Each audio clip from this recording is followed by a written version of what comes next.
Assalamualaikum warahmatullahi wabarakatuh. Izinkan saya memperkenalkan diri. Saya Muhammad Raifanaki, ingin membuat tugas tentang menjelaskan atau menerangkan pelajaran sosiologi.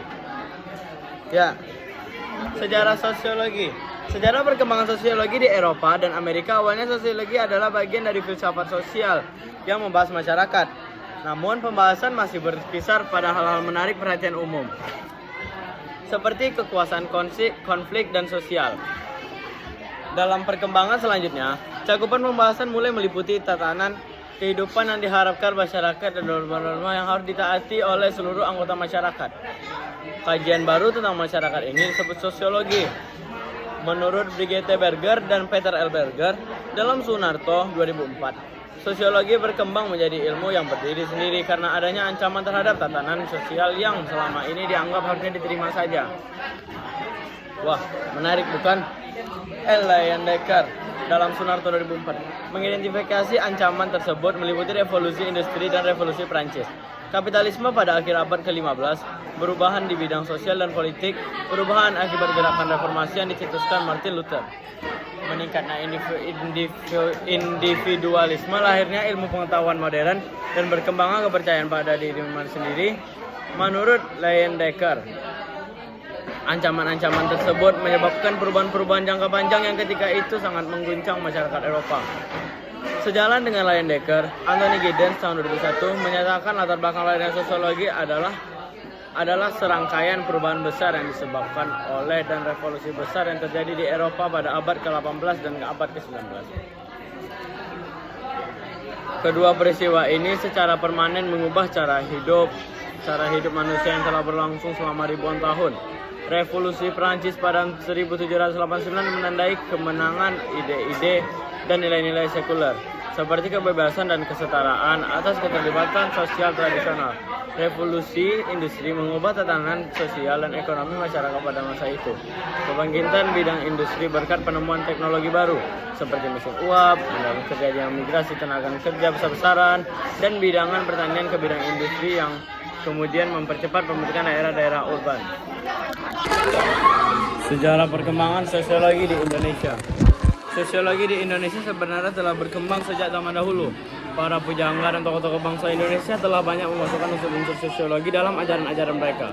Walaupun tidak mempelajari sosiologi sebagai ilmu pengetahuan, Sri Paduka Mangkunegoro IV misalnya telah memasukkan unsur tata hubungan manusia pada berbagai golongan yang berbeda.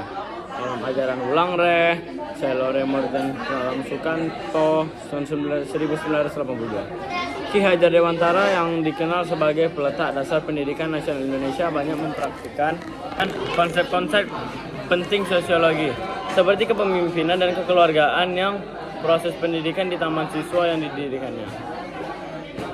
Hal ini tercermin pada semboyan pendidikan yang digunakan pada taman siswa, yaitu Ing Ngarsa Sung Tulada, Ing Madya Mungkarsa, Tut Wuri Handayani, yang berarti di depan memberi contoh, di tengah memberi semangat, dan di belakang memberi dorongan.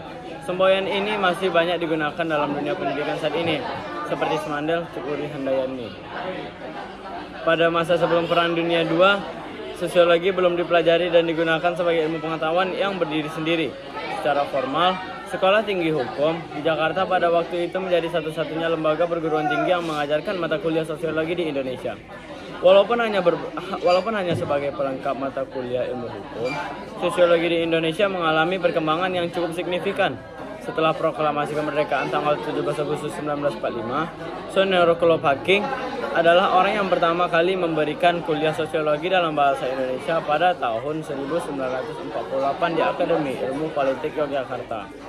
Sekarang telah menjadi Fakultas Ilmu Sosial dan Politik UGM. Wah, UGM ya guys.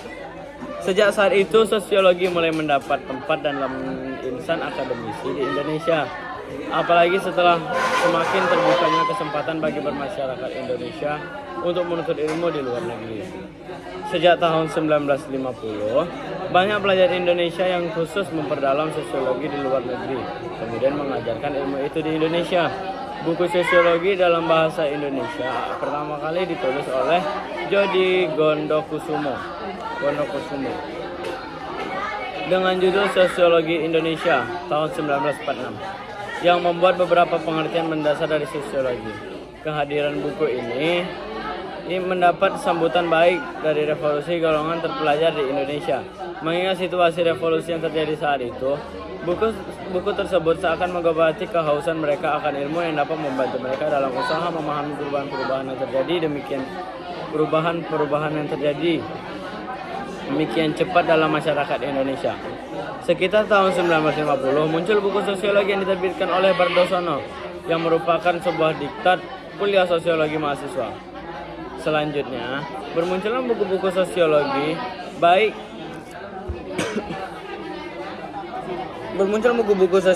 baik yang ditulis oleh orang Indonesia maupun terjemahan dari bahasa asing.